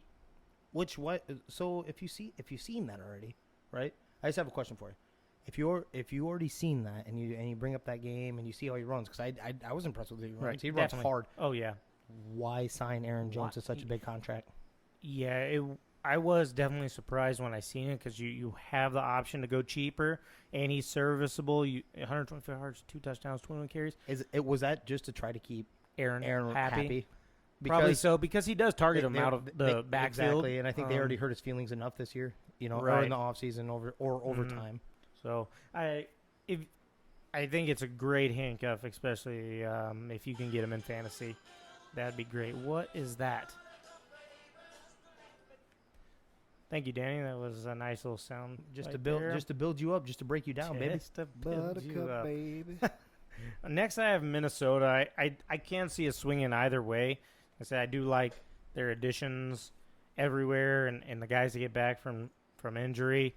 Dalvin Cook, obviously stud, and going to be the MVP. That was tough for me because I like Justin Jefferson, and I think he's really going to stand out. So that was a tough pick. So 1,400 yards last year and did not start the, first 2 games, was it? First 2 games, 1,400 yards. Yeah. That dude is definitely a stud. My breakout superstar. Hey, real quick, I gotta take one more at you. Then I have to. I don't see JJ doing a CD Lamb dance when he gets a touchdown. I see all these players doing the gritty though. You know what? Just Justin Jefferson's gonna get way more targets because look at that Cowboys offense, so loaded. Didn't we just say that the Vikings was loaded too? Not that loaded. So breakout superstar for me for the Vikings is that O-line. Can they put it all together? Dalvin Cooks ran well even behind a busted-up O-line. I will give you that, no matter how much I hate to hear it. He has ran well and received the ball well. But the thing is keeping Cousins comfortable back there. So can they do that? And I think that determines if they make that jump over Green Bay for myself. I don't sleep on Irv Smith. I know he got banged up. That's tough to hear. I'm expecting to miss a couple weeks, probably 2, because 2 before the regular season, then probably two more. I see 4 weeks in total, and so missing the first 2 games maybe. So no Rudolph in either no Kyle Rudolph there anymore, so he's going to be clear-cut number 1. So here's a little stat I pulled up. Last year, Rudolph missed weeks 14 to 17. Irv Smith averaged about somewhere around 12 points per game in fantasy. Good enough for tight end 4 during that time, so I expect the lead because the volume's going to be there. Yep.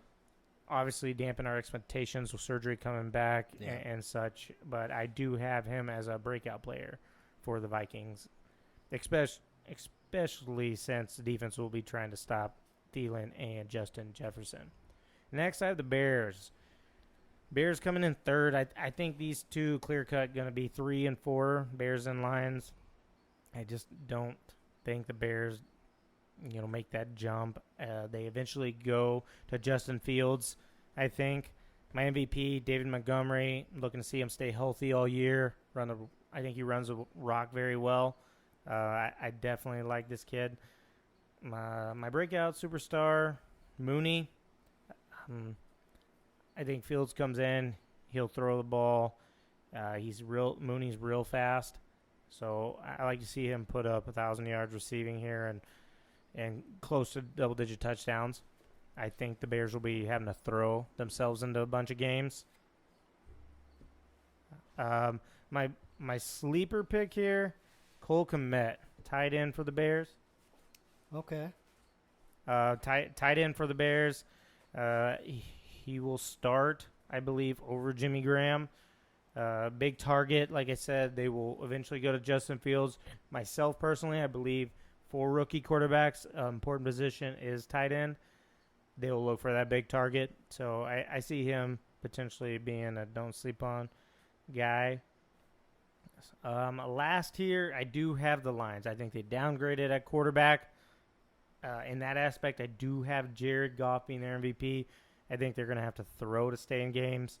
Not a very sexy receiving core. If you take a look there.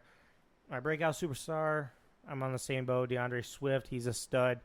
It does worry me a little bit with Jamal Williams. I think he's going to poach a bunch of touchdowns down in the red zone. Big back. That's kind of what he did at Green Bay. And so I think he does steal, for fantasy purposes, he does steal some of those touchdowns down there in the red zone. It worries me just a little bit. I don't sleep on Ross St. Brown, kid from LSU. He's going to be a stud. Brings me back to my notes page. He should operate out of the slot. The wide receiving core there is just so thin. And my Goff stat that I brought up earlier, only 7.8% of Goff's throws last year were 20 yards or more downfield. So this guy operating in the slot should see plenty of targets. Obviously, you have to compete with Hawkinson and Swift there. But I think this kid, as the year progresses, will definitely turn it up and be a nice addition to that offense. Of course, like I said, that Tyrell Williams, he's been kind of just a deep threat guy. I mean, they really decimated that receiving core. I see them winning 2 games. It's going to be tough for them to pull out some victories there. Like we talked, the defense serviceable, but when you're on the field all the time, because that offense is going to be just so bad. Over to you, Danny. What do you got here? Agreed. Do you think so? 2 wins. I'm on the same page with you there. Do you think they're close games, or do you think they get beat up throughout the year? No, I think they get roughed up.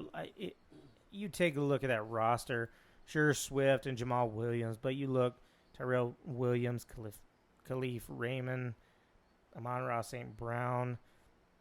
They do have T.J. Hawkinson, who I think is a stud. So underwhelming, I think, that entire offensive unit. I think it's going to be bad. And now I do think Jared Goff may be a decent fantasy quarterback because, like I said, they will have to throw a lot. But, yeah, it's going to be really bad, even though that defense is serviceable. Just real awful. I'll go ahead and say that he's not going to be serviceable in fantasy either. Jared Goff? Yeah, they just don't have they don't have anything. It doesn't matter if he has to throw a ton or not. This isn't even like when the Giants had to throw all the time with Manning. At least he was putting up touchdowns. I don't even think he's going to do that. I really don't. It's just not there. I think he's a bridge. He's a bridge for what they're going to end up with. They're going to end up with the top 5 pick. I was going to say, yeah, they're going to end up with a high draft pick. We'll go quarterback, I think, in the draft. Yeah, I think they need to. So I'm not going to beat up the standings too much. We're all on the same page. With one minor difference, you've got the Packers ahead of the Vikings, but you've got it close. So I've got Vikings with right around 11, 12 wins. Packers closer to 10, but it's by a hair. And then the Bears, who are going to improve. Jimmy, you made this point earlier. In the next few years, they're going to improve quite a bit. And then the Lions just look rough. I think their one bright spot is going to be Swift. Their offensive line is pretty good. That's one thing to say about them. So the running game should be okay. They should be able to protect Goff. So whatever rookie quarterback that comes in actually may not have to run for their life. Agreed. They just need to find somebody to throw to. They need to find a little They more need talent to there. find receivers. Yeah. Which they'll get that in the package that they got from the Rams in trade. I do believe there's a first round or two in there, so they'll get some weapons around it too. I think the future may be brighter than normal, but it's also the Lions. They've also the Lions. Yeah. That's right. When we talk about MVPs, I want to say Justin Jefferson for the Vikings. The tough thing is when you look at stats for last year, Justin Jefferson didn't get a ton of targets, 88 targets, but that's in part because of the system. They're run-first team. Dalvin Cook is the man. How many receptions? Right? So he had – or I apologize. I went backwards there. So 125 targets is all, which is low for the yardage he got. 88 receptions, right? Mm-hmm. 1,400 yards, only 88 receptions. When we're in the ballpark talking about guys that have that many yards, Travis Kelce, DeAndre Hopkins, they've got 115, 110 receptions. Justin Jefferson is just doing more with less. Yep. Is my point. Didn't last year the leading receiver, as in yards, was Diggs, and it was only by like a few hundred, or as in a little over 100 yards. Yeah, you're spot on. So those two games that he wasn't named the starter, and they had Olabisi Johnson in for him instead. We're talking about he probably would have been the league leader in receiving yards. Yeah, he definitely would have. So it's not just that. So 135 yards, but Diggs also had. Hold on. You know how I do. I'm sorry. I do have to cut you off on one thing, and that is, you know how I said I hated the Philly fans in Philadelphia. I do appreciate you guys for doing the dumb and taking Jalen Reagor before Justin Jefferson. Thank you. Shout out to Philly. Appreciate you. Yeah, the other difference between him and Diggs, though, Diggs had 40 more receptions for just 135 more receiving yards. So that says a lot. So with that said, I don't think Justin Jefferson can get 16 yards of reception consistently. He might be closer to 12 this year. So I think he'll take a step back in that sense. He'll still be the main guy, still be a stud, still probably around 1,400 yards receiving. He'll be over 100 receptions, so hopefully the yards will still probably be there based off of more receptions. Agreed. And then when you talk about Cook, he missed 2 games, but he had 312 attempts, 312 rushing attempts last year, even though he missed 2 games. That's a little worrisome. So if he plays a full season, I really want him to back off that a little bit because he'll be close to 400 attempts. You know what I mean? 350, 400. Then we're talking about Derrick Henry numbers, and he's a different type of person. He's not a person. So I hope they back that off a little bit, but they probably won't. So I think Cook is the man. He's the MVP for the Vikings this year. Next year, Aaron Rodgers is trying to do something special, and I think him and Adams have that connection. When they're in the red zone, he's looking for Adams every time. Adams is he might have over 20 touchdowns.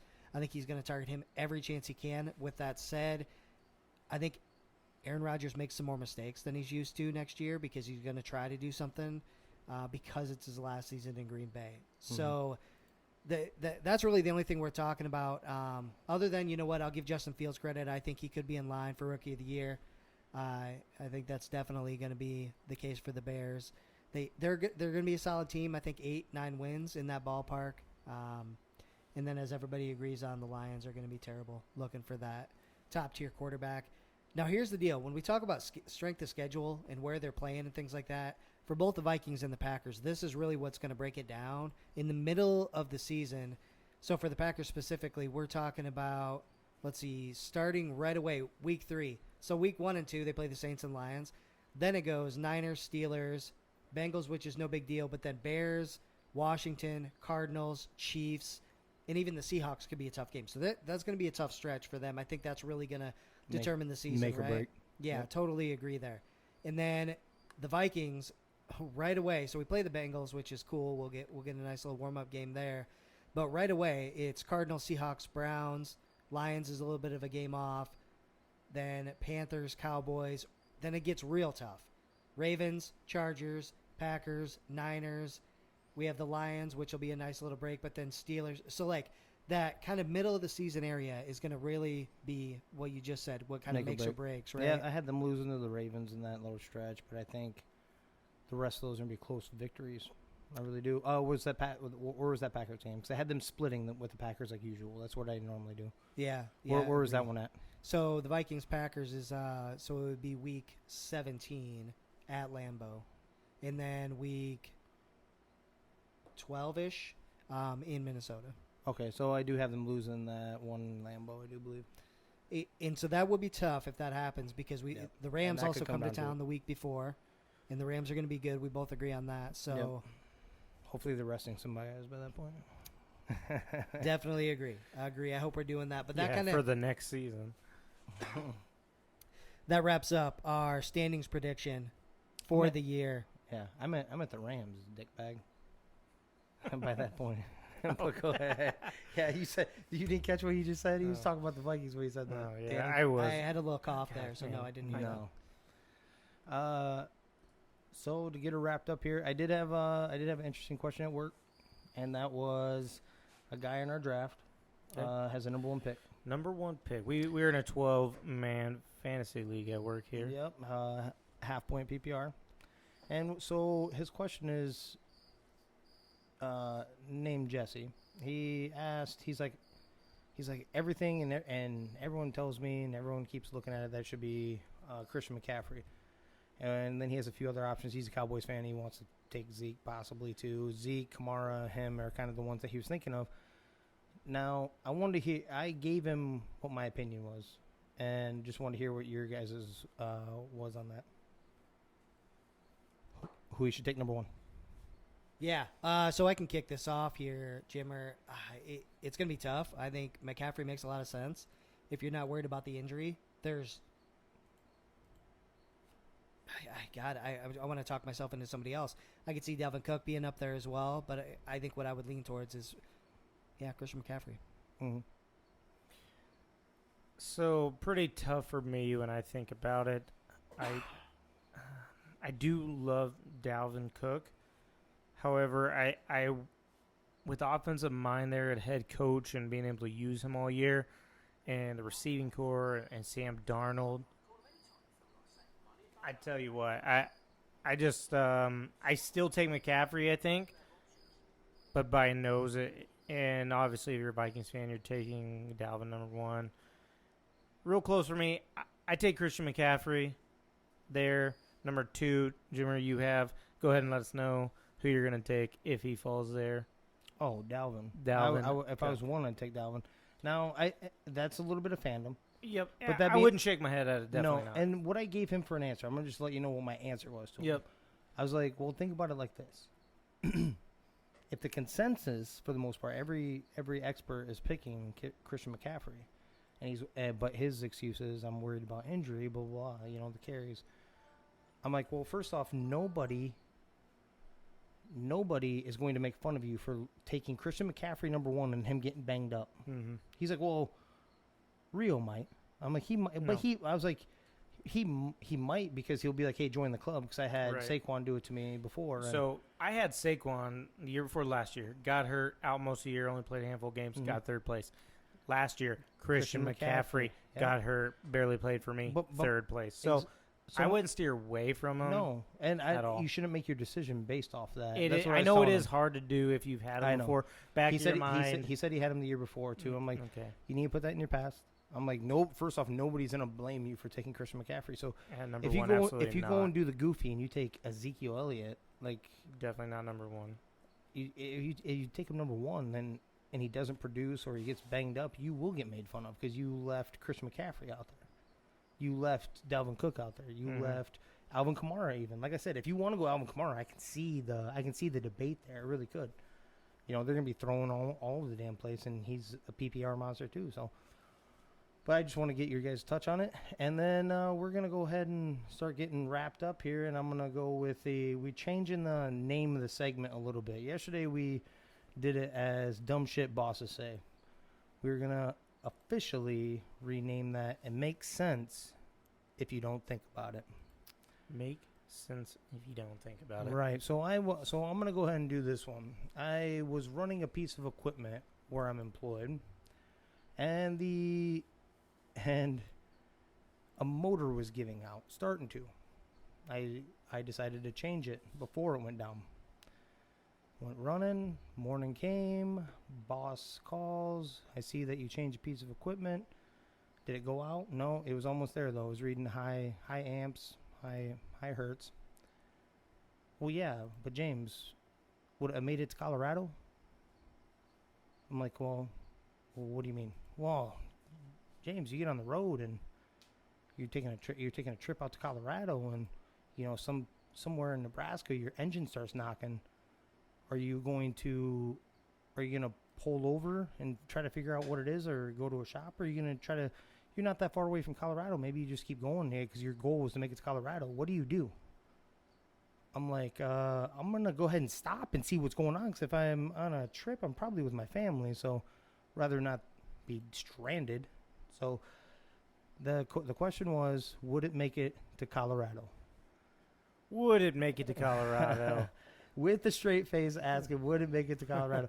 He kind of tied this into, because as soon as I said that, he's like, well, what if you're almost there and you're about out of, I mean, you only have a quarter tank of gas. You see a gas station right there, but you're only 30 minutes away. Yeah, I see that gas station right now. I've never been over here. I don't know where the hell that gas station is. Or I do know what happens if I run out of gas. I'm dead stopped on the side of the road.